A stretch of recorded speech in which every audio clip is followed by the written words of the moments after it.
Facebook ke apa? Facebook ke?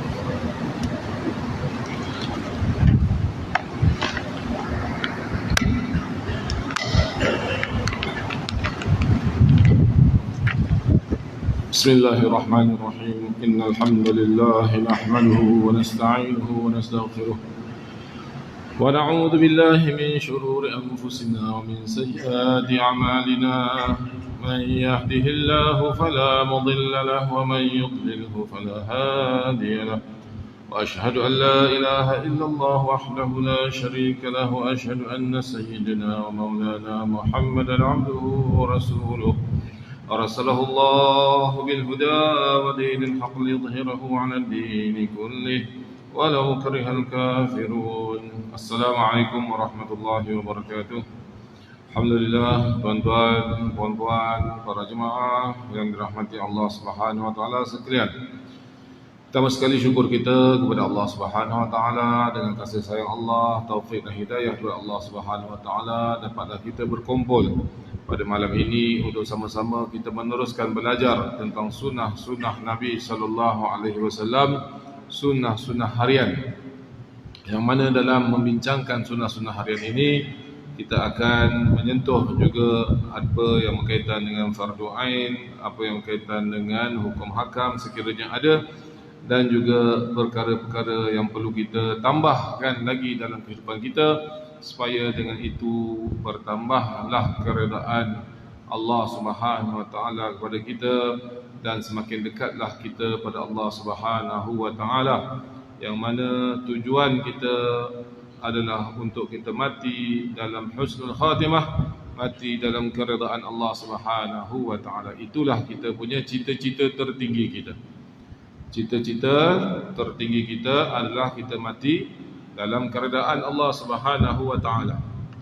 Untuk mati dalam keredaan Allah ni tak mesti sahaja mati dalam keadaan perang seperti mana di Gaza. Apa sahaja mati yang dalam keadaan husnul khatimah, mati dalam keadaan taat pada Allah Subhanahu wa taala, maka dia adalah mati yang dicita-citakan oleh setiap orang yang beriman. Jadi tuan-tuan, perempuan yang Allah SWT sekalian, pada kelas yang lepas kita telah membincangkan beberapa sunnah-sunnah Nabi SAW, dan yang terakhir kita telah mempelajari tentang sunnah mandi, adab-adab mandi, seperti mana mandinya Nabi SAW. Itulah tanda cinta kita pada Nabi SAW. Kita nak ikut semua apa yang Nabi buat, bukan sahaja yang wajib. Yang wajib tu sudah mestilah, tetapi oleh kerana kita cinta Nabi, sayang Nabi, maka apa yang Nabi ajar tentang perkara yang harus pun kita nak tiru cara kehidupan Nabi SAW. Dalam sebuah hadis ada sebut, man tashabbaha biqaumin fahuwa minhum. Sesiapa yang meniru cara kehidupan sesuatu kaum itu, maka dia akan dibangkitkan bersama mereka. Dia adalah tergolong dalam golongan mereka. Sekiranya kita hidup dengan cara orang barat, kita ni bukan orang barat pun, hidung pun pesek, mata pun tak biru macam orang sana, kulit pun tak putih macam sana, tapi tiru cara kehidupan, dan kita tiru kehidupan mereka dalam keadaan kita rasa bangga bahawa itulah lifestyle yang paling betul, itulah cara kehidupan yang kita banggakan. Maka ditakuti kita akan dibangkitkan bersama mereka. Oleh kerana itu, dalam kelas-kelas seperti ini adalah untuk kita membangkitkan semangat kita supaya kita sentiasa meniru kehidupan Nabi SAW. Man tashabbaha tadi itu, iaitu sesiapa yang meniru-niru, baru tiru-tiru. Kalau buat betul-betul, sungguh-sungguh, dengan hati dan perasaan, lebih-lebihlah lagi. Hanya meniru-niru cara kehidupan sesuatu kaum itu, dia akan dibangkitkan bersama kaum tersebut. Bayangkan kalau kita dibangkitkan bersama Nabi SAW, dibangkitkan bersama para sahabat, dibangkitkan bersama para ulama, para solehin yang sentiasa kehidupan mereka ikut cara Nabi SAW. Sudah pastilah kita akan bahagia dan berjaya di dunia dan di akhirat. Tuan-tuan pemerhati Allah SWT sekalian, kita dah selesai bab wudu dan mandi, termasuklah yang mandi wajib. Persoalannya, kalau air tak ada, nak wudu macam mana? Nak mandi macam mana? Oleh kerana itu, dalam kitab kita ini ada sentuh sedikit tentang adab tayamum. Yang pertama, sebagai satu bekalan ilmu untuk kita. Setakat ni kita mungkin susahlah kita nak amalkan tayamum ni sebab kita selalu ada air. Kalau terputus bekalan air pun biasanya SAJ akan bertindak untuk menghantar air dan sebagainya. Susahlah kita nak dapat suasana di tempat kita ni, khususnya di Johor ni, sampai tahap kena tayamum. Hujan pun banyak, sungai pun banyak, laut pun ada. Tapi kena ada juga ilmu ni. Itulah agama. Agama ni jangan kalau kita tak perlu pada benda tu, kita tak belajar. Sebab apa? Ilmu mesti diwariskan. Walaupun sekarang mungkin kita tak perlu, tapi mungkin nanti kita perlu. Dalam perjalanan kita ke, mungkin kita travel pergi negara-negara yang tidak ada air yang boleh dijadikan sebagai air mutlak untuk kita berwuduk dan sebagainya, maka nak tak nak kita kena belajar sedikit tentang tayamum, adab bertayamum, adab tayamum. Muka surat 20 siapa yang ada kitab. Jika kamu tidak mampu menggunakan air, tak mampu menggunakan air ni banyak sebab. Bukan saya sebab tak ada air. Ada 6 sebab dalam kitab ini disebutkan. Tidak menjumpainya selepas dicari. Ini biasanya susah. Maksudnya tak berlakulah tempat kita. Mungkin dah berpuluh tahun kita hidup, tak pernah lagi kita jumpa di tempat kita ni, tak jumpa air. Kemarau-kemarau kita pun ada juga air untuk wudu. Tapi ada 5 sebab lagi untuk kita boleh bertayamum. Yang kedua apa? Uzur disebabkan sakit. Kita ada satu penyakit yang mana tak boleh kena air. Maka orang begini, dia tetap kena angkat hadas kecil, hadas besar dia, menggantikan wudu dan mandi wajib dengan tayamum. Sampai tahap macam tu, tuan-tuan, perempuan Allah SWT sekalian, pentingnya kita solat. Nak tayamum ni untuk kita solat. Solat ni tidak dikecualikan kepada sesiapa pun, termasuklah orang sedang uzur terlantar di hospital, kecuali orang yang hilang akal sahaja. Jadi mungkin kita boleh sangka baiklah orang yang tak solat mungkin dia dah hilang akal kan, dia tak wajib solat mungkin. Kerana solat ini tidak diuzurkan kepada sesiapa pun, termasuklah yang terlantar di hospital selagi mana dia masih ada akal. Walaupun sedang berperang, sedang menghadap musuh ni, tengah nak bertembak dengan musuh, tetap dia kena solat. Waktu tu dah solat cara yang berbeza, dipanggil solatul khauf, iaitu solat dalam keadaan sedang berperang. Itu ada tajuk dia. Nak ceritanya di sini betapa pentingnya solat. Apa sahaja keadaan kita kena solat. Kalau tak boleh kena air sekalipun, tidak ada alasan untuk kita tinggalkan solat, sebab ada penggantinya, iaitu tayamum. Sebab yang kedua apa? Uzur disebabkan sakit. Yang ketiga, terhalang daripada mendapatkan air kerana binatang buas atau terkurung. Air ada, dalam rumah tak ada lah, nak kena ambil dekat perigi, nak kena ambil kat surau contohnya, nak kena ambil kat kolam masjid. Tapi nak pergi ke perigi tu ada binatang buas, kita tak boleh keluar dari rumah. Itu pun diizinkan untuk kita bertayamum. Yang keempat sebabnya untuk bertayamum, air yang sedia ada diperlukan. Air ada, tapi sedang diperlukan. Contoh kita atas kapal.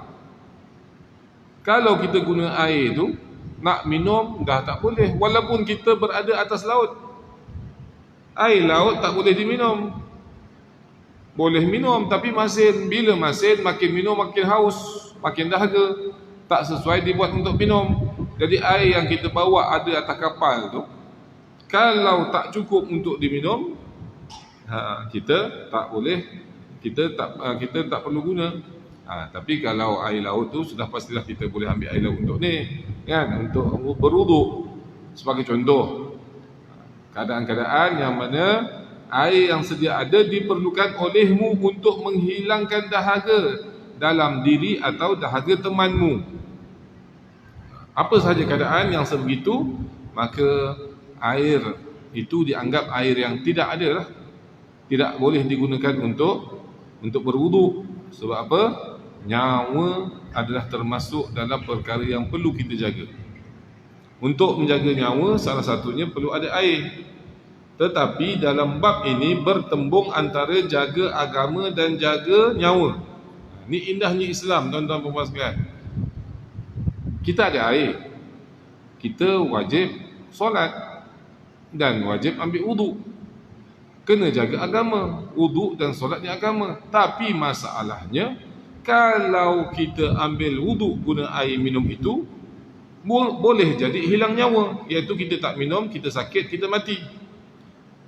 Nak jaga yang mana satu? Nak jaga agama ke nak jaga nyawa?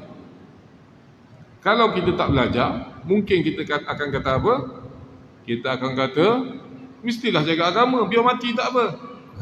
Itu nampak macam semangat kan, nampak macam iman kuat. Tapi itu jahil namanya. Itu namanya jahil. Kerana Islam ini, dia ada bahagian-bahagian yang boleh ditolak ansurkan. Sebab apa? Agama ini masih boleh terjaga walaupun tanpa kita guna air tadi, iaitu dengan tayamum. Kita tidak akan merosakkan agama kita, sebab kita tetap akan solat kerana adanya tayamum. Sedangkan air minum tak boleh diganti dengan tayamum. Boleh ke orang kalau dahaga, dia tak minum, dia telan debu-debu, hilang dahaga? Kan tak boleh. Jadi apabila bertembung antara jaga agama, pelihara agama dan pelihara nyawa dalam bab ini, maka pelihara nyawa itu dikekalkan dengan tidak menggunakan air itu untuk berwuduk. Ini antara perkara yang kita kena faham tentang keindahan ilmu dalam Islam. Tidak ada sistem sebegini dalam mana-mana agama, tuan-tuan dan puan. Saya sebut ni bukan nak memeningkan tuan-tuan dan puan dalam pertembungan jaga agama, jaga nyawa ni. Carilah satu agama yang ada di atas muka bumi ini yang sedetail ini. Tidak ada. Tidak ada. Jadi kita atas agama Islam, bersyukurlah Allah Ta'ala dah jadikan kita ni lahir-lahir dari Islam, ataupun di kalangan kita mungkin yang convert pada Islam, kenal pada Islam. Bersyukur pada Allah SWT. Ada sedikit sahaja saki-baki hidup kita ni istiqamah lah. Tak tahu bila kita mati. Hari ni, esok, 10 tahun lagi, 5 tahun lagi, 1 tahun lagi, kita tak tahu. Saki-baki yang ada ni istiqamahlah atas agama Islam. Dan ini adalah agama yang diredai oleh Allah Subhanahu wa taala. Air itu dimiliki oleh orang lain dan tidak dijual kecuali dengan harga yang lebih mahal daripada harga air yang biasa dijual. Air itu orang lain punya, dijual, tapi oleh kerana musim kemarau mahal sangat. Biasanya 1 liter air mineral tu setakat RM2, RM3, dia jual sampai RM100 sebotol. Melampau sangat. Tak wajib kita beli untuk ambil wuduk. Boleh kita bertayamum. Air itu dimiliki oleh orang lain, kedai ke, sesiapa ke, dan tidak dijual kecuali dengan harga yang lebih mahal daripada harga air yang biasa dijual. Biasa RM2, jual RM20. Tak wajib kita beli untuk bertayamum. Nak beli untuk minum silakan, tapi untuk solat tak perlu kita beli untuk ambil wuduk. Boleh dengan ganti dengan tayamum. Kamu ditimpa kecederaan atau sakit yang kamu bimbangkan mudarat ke atas dirimu, Kalau kita guna air, contohnya tangan terbakar, nak ambil wuduk, tangan akan lebih melecur, lebih sakit, maka tak payahlah ambil wuduk, cukup dengan bertayamum. Maka tunggulah. Okey, sekiranya berlaku perkara yang 6 tu, apa Imam Ghazali kata? Maka tunggulah sehingga masuk waktu solat fardu.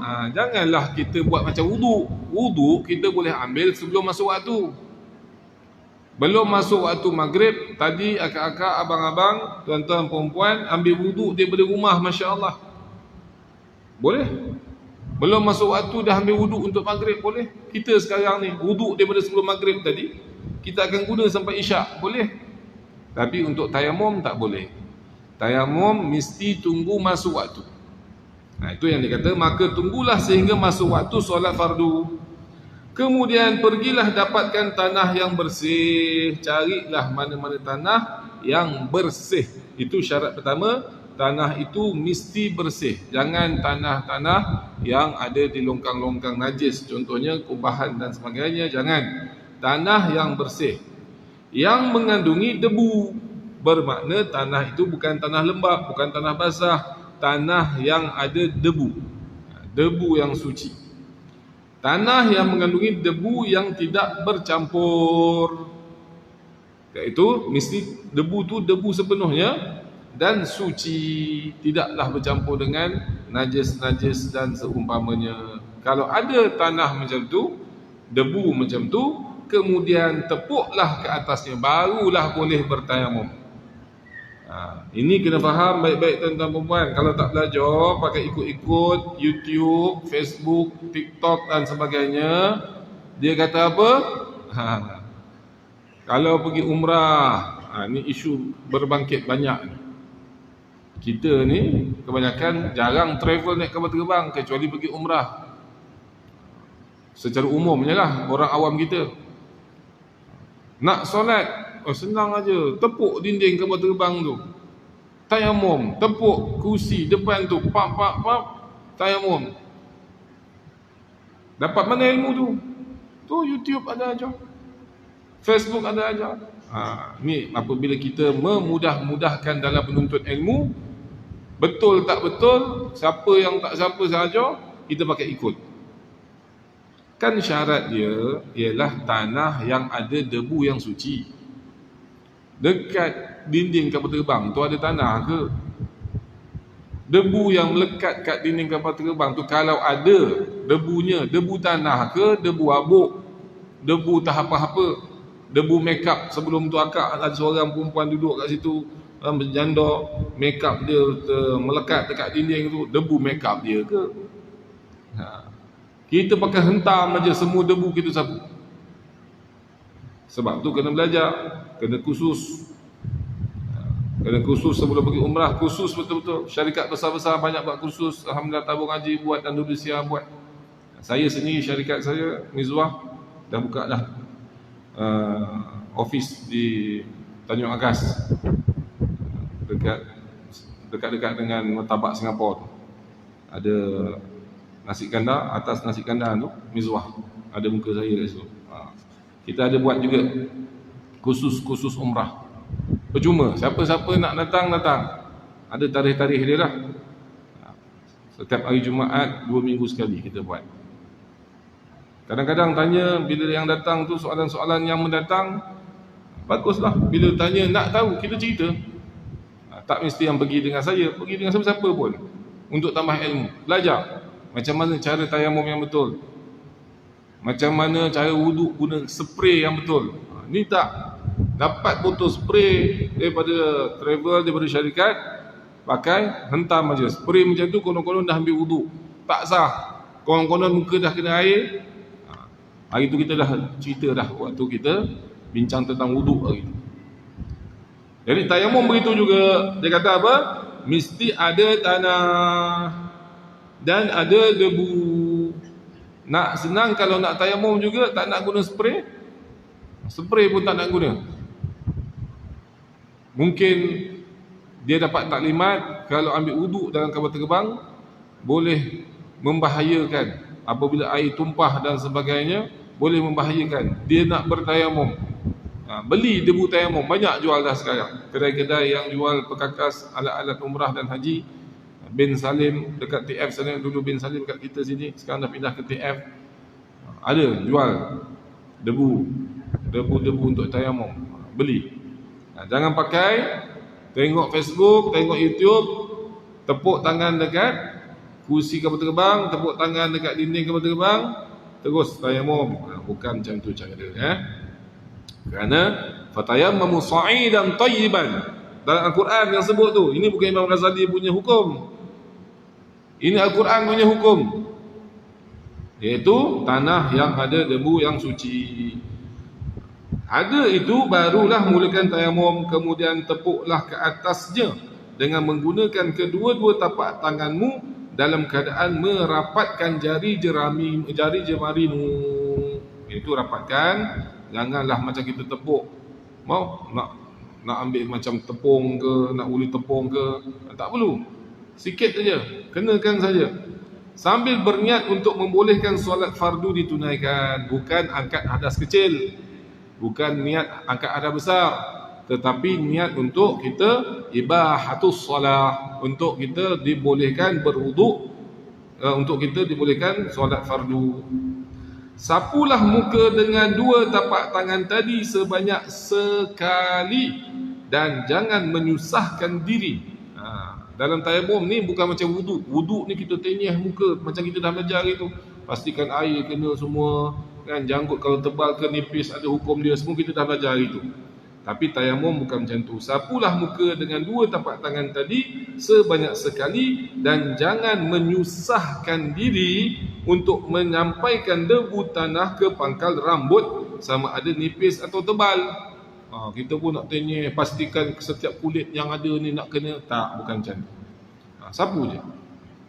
Tak mesti nak kena sampaikan seperti mana yang kita belajar dalam wuduk hari tu. Setelah itu cabut cincinmu. Kalau pakai cincin ni salah satu daripada pakaian sunnah Nabi sallallahu alaihi wasallam. Nanti kita akan belajar bab pakaian, sunnah-sunnah pakaian. Cincin adalah salah satu daripada sunnah Nabi sallallahu alaihi wasallam. Setelah itu cabut cincinmu dan tepuk kali kedua, tepuk debu tu kali kedua sambil merenggangkan jari jemari. Tadi rapat, ni renggangkan jari jemari dan sapulah kedua-dua tanganmu sehingga ke siku dengannya. Sapu sampai ke siku dengan debu tadi tu. Dalam mazhab Syafi'i sampai ke siku. Kalau kita pergi negara lain, nampak orang sapu sampai ke ras ghain, iaitu dua pergelangan tangan, jangan kata sesat pula. Mazhab lain mereka sapu sampai tapak tangan, pergelangan tangan sahaja. Dalam mazhab Syafi'i dia kiaskan dengan wuduk, iaitu sapu hingga ke siku dengannya, dengan debu itu. Jika kamu masih belum meratakannya, tepuk semula untuk meratakan sapuan kedua-duanya lagi. Kemudian sapu salah satu tapak tangan ke atas tapak tangan yang lain dan sapu pada kawasan celahan di antara jari jemari dengan cara menyelanya. Dah selesai semua tu, siku dah pastikan rata, kita pun letaklah tapak tangan di atas tapak tangan yang lain dan kita selakan. Hari tu kita dah belajar dah sela tu maksudnya apa, kan?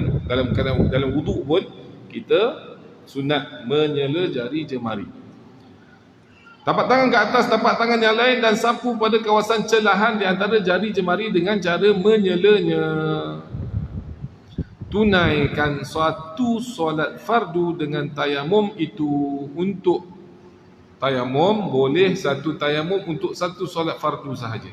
Wuduk tak? Wuduk selagi mana tak batal wuduk, kita boleh guna 100 solat pun boleh. Tapi tayamum, katakanlah tadi kita tayamum untuk maghrib, dah untuk maghrib je. Nak solat isyak nanti, kena tayamum lain. Tunaikan satu solat fardu dengan tayamum itu dan beberapa solat sunat yang kamu ingini. Untuk solat fardu boleh sekali saja, tapi solat sunat boleh banyak kali. Lepas kita solat fardu maghrib tadi contohnya, kita nak solat sunat ba'diyah, solat sunat taubat, solat sunat awabin, boleh dengan saya tu tarik tayamum. Tapi untuk fardu satu fardu, untuk sunat boleh berbagai jenis sunat. Dan beberapa solat sunat yang kamu ingini. Jika kamu hendak menunaikan solat fardu kedua, mulakan tayamum yang baharu untuknya. Selesai tentang tayamum secara ringkas. Seterusnya, kan kitab kita ni ajar amalkan sunnah, dia susun ikut masa. Bangun tidur, masuk tandas, ambil wudu, lepas tu mandi. Kan, kalau wudu dengan mandi tak ada air, tayamum. Lepas tu kita buat apa? Lepas kita dah masuk tandas, dah ambil wudu, dah tayamum, kita nak buat apa? Untuk lelaki khususnya, keluarlah daripada rumah untuk menuju ke masjid. Dan ada solat-solat sunat yang nanti dia akan sebut juga di dalam menceritakan dalam adab masjid ini. Tetapi secara umumnya kita pergi siap-siap awal-awal untuk keluar ke masjid. Keluar ke masjid. Nak ke masjid ni tuan-tuan dan puan sekalian, sudah pastilah lebih banyak adab-adabnya. Lebih banyak adab ni maksudnya lebih banyaklah peluang kita nak dapat pahala. Kalau pergi tandas pun dah ada adab, tandas ni tempat najis.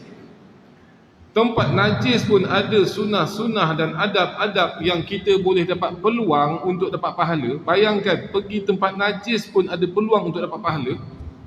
Apatah lagi pergi masjid. Apatah lagi pergi masjid. Lagilah banyak adab-adabnya. Bukannya banyak tu susah. Banyak tu sebab nak beri peluang pada umat ini supaya tambahkan lagi pahala dan pahala. Ini yang kita nak belajar. Belajar daripada kitab ini, belajar amalan harian untuk kita amalkan. Perlu pada ilmu. Kalau tak, kita ikut-ikut. Amal ikut-ikut berbeza berbanding amal kita belajar daripada kitab ulama yang hebat, Imam Ghazali. Saya hanya menyampaikan sahaja. Ilmu yang sebenar ni kita ambil daripada pengarang kitab yang hebat ini, iaitu Imam Al-Ghazali. Adab keluar ke masjid. Apabila kamu selesai bersuci, kerjakan solat sunat subuh sebanyak 2 rakaat di rumah sekiranya fajar telah terbit. Kalau dah azan subuh kita masih di rumah, afdalnya solat sunat subuh. Solat sunat subuh ni tak panggil qabliyah subuh tau. Tapi kita kena fahamlah, solat sunat subuh ni yang 2 rakaat sebelum subuh. Dalam niat pun kita tak perlu sahaja aku solat sunat qabliyah subuh, sebab subuh ni tak ada ba'diyah. Dia itulah satu solat sunat subuh. Berbeza dengan solat maghrib, solat isyak, solat zuhur. Solat zuhur kita ada qabliyah dan ba'diyah. Kita perlu niat qabliyah ke ba'diyah. Subuh ni itulah satu solat sunat dia, solat sunat subuh nama dia. Jadi Imam Ghazali kata apa? Kerjakan solat sunat subuh sebanyak 2 rakaat di rumah sekiranya fajar telah terbit. Kalau dah masuk waktu, solat sunat itu di rumah. Tapi kalau kamu dah sampai di masjid sebelum azan, solat di masjid lah. Begitulah yang dilakukan oleh Rasulullah SAW. Nabi solat sunat qabliyah, yang mudah ceritalah supaya tak keliru. Qabliyah subuh tu, tapi dalam niat kita tak perlu sebut qabliyah. Solat sunat subuh. Solat subuh tu Nabi lakukan di rumah. Sebab apa? Yang pertama, sebab Nabi adalah imam. Imam ni dia bukannya awal-awal duduk dekat saf. Itu sunnahnya. Sebab tu kita tengok sini, Masya Allah, masjid ni ada imam duduk awal-awal dekat saf tunggu ikamat. Tak, dia duduk pada bilik dia. Itu yang sunnahnya begitu. Rumah Nabi dulu, rumah Nabi macam bilik sekarang ni. Bilik yang sekarang, bilik imam ni macam ni lah dulu rumah Nabi. Keluar pintu terus masjid. Jadi Nabi tak ada masalah lah. Bila solat sunat tu dah azan, dia solat kat rumah dia. Bila nak qamat, barulah dia keluar. Tapi kalau rumah kita jauh, perlu naik kereta ke, perlu naik basikal ke, perlu naik motor ke, kesesuaian tu macam mana kita faham, bolehlah solat sunat di masjid, di surau tempat kita solat subuh berjemaah mengikut keadaan kita. Tapi kalau rumah kita dekat macam rumah Nabi tu, maksudnya lepas solat sunat 2 rakaat tu subuh, kita boleh bergerak ke masjid, tak tertinggal takbiratul ihram, silakan mengikut keadaan jarak rumah. Begitulah yang dilakukan oleh Rasulullah sallallahu alaihi wasallam. Nabi buat solat sunat subuh 2 rakaat di rumah sebab rumah Nabi dekat dan Nabi adalah seorang imam. Sahabat-sahabat yang lain mereka datang awal, solat sunat subuh tu di masjid, gantung pada keadaan rumah kita. Kemudian teruslah menuju ke masjid dan jangan tinggalkan solat berjemaah, terutamanya solat subuh. Ini pesanan penting tuan-tuan dan puan. Pesanan ni sangat penting. Dia kata apa? Kemudian teruslah menuju ke masjid dan jangan tinggalkan solat berjemaah. Kekuatan kita adalah pada solat berjemaah, tuan-tuan. Kekuatan umat Islam adalah pada solat berjemaah. Sebab tu Nabi SAW tidak pernah meninggalkan solat berjemaah walaupun dalam keadaan gering, nak wafat dah, dia dipapah, dah tengah papah tu pun boleh pengsan lagi, dia datang. Kita sihat-sihat kerana nak tonton TV, kerana nak bisnes, kita senang-senang tinggalkan solat berjemaah. Kena usahakan solat berjemaah. Bagusnya di masjid, di surau, mengikut waktu. Tapi kalau kita di pejabat kita ada musalla, kita punya kedai kita ada musalla, silakan, boleh juga. Tapi usahakan berjemaah juga. Kalau nak solat kat rumah pun, ini dah kira tahap yang tak sepatutnya berlaku. Lelaki ni sepatutnya tak solat di rumah, lelaki tempat solat di masjid surau. Tapi katakanlah nak solat berjemaah juga, nak solat juga di rumah, jangan solat bersendirian. Dan saya minta maaf sekiranya ada ustazah yang mengajar, dia kata salah satu cara untuk tarbiyah keluarga solat berjemaah di rumah supaya kita boleh didik anak kita cara solat yang betul. Tak, itu cara yang salah. Nabi tak ajar macam tu, para sahabat tak ajar macam tu, ulama-ulama yang murabbi tidak pernah ajar macam tu. Nak ajar anak cara solat yang betul bukan waktu solat berjemaah, ajar waktu lain, bukan dengan mengorbankan si ayah itu solat di rumah. Si ayah solat tetap berjemaah di masjid di surau. Nak ajar anak pada waktu yang lain. Dan dia kata apa? Jangan tinggalkan solat berjemaah, terutamanya solat subuh. Solat subuh ni tuan-tuan dan puan sekalian, kekuatan yang hebat untuk orang Islam. Sebab tu banyak kali dah disebut ada tentera yang selalu menjenguk-jenguk masjid-masjid di Palestin, di tanah Arab. Dia tengok aja. Kemudian ada orang tanya dia, ni cerita lama ni, dah 30 tahun lepas, waktu saya mula-mula belajar dulu, 40 tahun lepas, 30 tahun lepas, dah diceritakan benda-benda ni oleh ulama, oleh ustaz-ustaz kami. Tentera ni kata apa? Dia hanya tengok waktu subuh aja. Dan saya pernah pergi Masjid Aqsa, Palestin. Memang ramai tentera. Subuh lebih ramai berbanding dengan waktu lain. Dia tak kacau. Dia langsung tak kacau kita nak solat. Dia hanya tengok, pantau. Bila dia tanya kenapa, dia kata kami tidak akan gerun, tidak akan takut dengan kemenangan Islam selagi mana solat subuh masjid-masjid orang Islam tidak penuh seperti mana solat Jumaat. Yahudi sendiri tahu kekuatan kita adalah pada solat berjemaah, khususnya solat subuh. Jadi benda ini kita lah bahagian-bahagian yang kena mencukupkan solat subuh berjemaah ni. Anak-anak kita, minta maaf cakap, kadang-kadang kita ni ada 5 orang anak lelaki, yang datang hanya bapa, mana anak-anaknya? Ini perkara penting. Sebab tu saya sebut, Imam Ghazali pun dah tegaskan, 5 tinggal kat rumah, seorang aja datang masjid. Sepatutnya ramai datang, bawa anak-anak yang dah mumayyiz, yang kita dah boleh didik dia tak bising dan sebagainya, datang berjemaah. Jangan tinggalkan solat berjemaah, terutamanya solat subuh. Kalau di Malaysia ni tuan-tuan puan-puan sekalian, ada masjid-masjid yang betul dah praktikan solat subuh dia macam solat Jumaat, dan saya dah pergi dah masjid. InsyaAllah lepas azan kita sambung. Masjid yang solat subuh dia macam solat Jumaat. Nanti saya sebut nama dia, tuan-tuan puan-puan boleh pergi sendiri, tengok sendiri depan mata.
La ilaha illallah.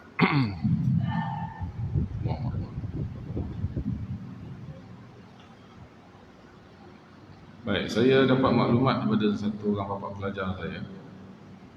Saya ada madrasah tahfiz di Kesang Laut, Madrasah An-Nur. Ada seorang bapa pelajar ni kata, Ustaz pergi ke Temerloh Jaya. Faham? Taman Temerloh Jaya. Dia masjid di taman saja, bukan satu bandar yang besar. Taman Temerloh Jaya. Saya pun reki, kita pun buat satu rombongan daripada surau kampung saya. AJK Masjid, AJK surau, penduduk surau, kita pergi satu bas. memang Masya Allah. Kami sampai sana pukul 3.30 pagi, rehat dulu. Dalam pukul 4.30 tu dah mula orang datang. 4.30 pagi, pukul 5 dah mula datang, masjid dah terang. Azan subuh je berderu masuk penuh masjid. Masjid dia taklah besar macam ni, lebih kurang separuh ni. Tapi dia punya luar tu lapang lagi. Sepenuh-penuh masjid. Solat subuh. Bukan hari Jumaat sahaja, bukan hari cuti saja, setiap pagi. Setiap hari. Lepas subuh, ringkaskan cerita. Lepas subuh, kami jumpa dengan pengurusi masjid, tanya macam mana dia buat dan sebagainya. Dia kata sebenarnya tak susah. Perlu usaha daripada semua AJK yang terlibat. Yang pertama sekali, mulakan daripada pengurusi sampailah semua yang ada di papan carta tu, pengurusi, AJK, Noja, mesti dia orang datang. Dan mereka bawa keluarga mereka, anak-anak. Dan war-warkan perkara ini pada orang lain. Perlahan-perlahan dalam tempoh setahun. Tak perlu masa yang lama, setahun aja. Pergi kedai kopi, cerita sembahyang berjemaah, sembang mana-mana pun cerita solat berjemaah. Itu sahaja dia buat. Lepas tu buat aktiviti sikit menarik orang tempatan di situ. Dan alhamdulillah tuan-tuan dan puan-puan sekalian, memang berkesan. Dan alhamdulillah kita syukur pada Allah Ta'ala, perkara ini sedang diterapkan oleh MB Johor kita. Mungkin siapa yang ada dah tahu, mungkin yang belum tahu, dia telah mengiklankan, mengisytiharkan, merwar-warkan bahawa semua YB di Johor yang beragama Islam mesti solat berjemaah di Masjid Surau tempatan, khususnya solat subuh. Dan YB yang bukan beragama Islam hantar staf-stafnya yang beragama Islam sebagai wakil untuk solat subuh di tempat masing-masing. Ini bukan cerita politik. Ini kita tengah cerita pasal solat berjemaah. Dan perkara ini kalau betul-betul diterapkan sangat-sangat bagus. Dulu kita di Johor pernah diterapkan budayakan Al-Quran. Setiap masjid baca budaya Quran, pimpinan Ar-Rahman tu, Masya Allah, ada masjid dah khatam 3 kali bacaan terjemahan Al-Quran. Benda bagus. Bila kampung-kampung, masjid-masjid, surau-surau ada bacaan Al-Quran, ini adalah magnet rahmat.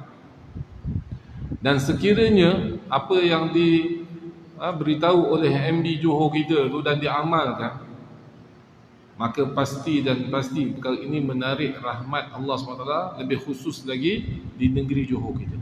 Ini satu nikmat yang besar dari Allah SWT.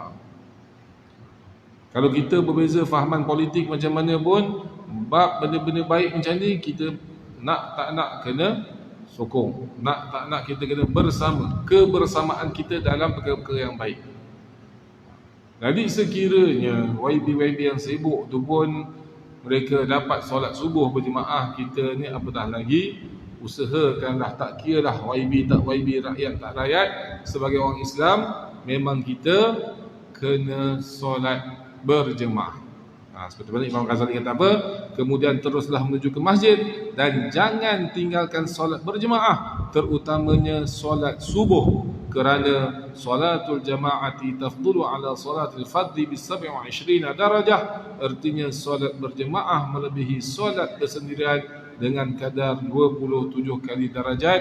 Ini hanya salah satu hadis daripada beribu hadis yang menceritakan tentang kepentingan solat berjemaah. InsyaAllah mudah-mudahan apa yang kita belajar pada malam ini dapat menambahkan lagi ilmu kepada kita dan dapat menambahkan lagi kekuatan kepada kita untuk kita beramal dan mengikuti sunnah-sunnah Nabi sallallahu alaihi wasallam. Apa yang baik dari Allah SWT, apa yang tidak baik atas kelemahan dan kekurangan diri saya sendiri. Bismillahirrahmanirrahim.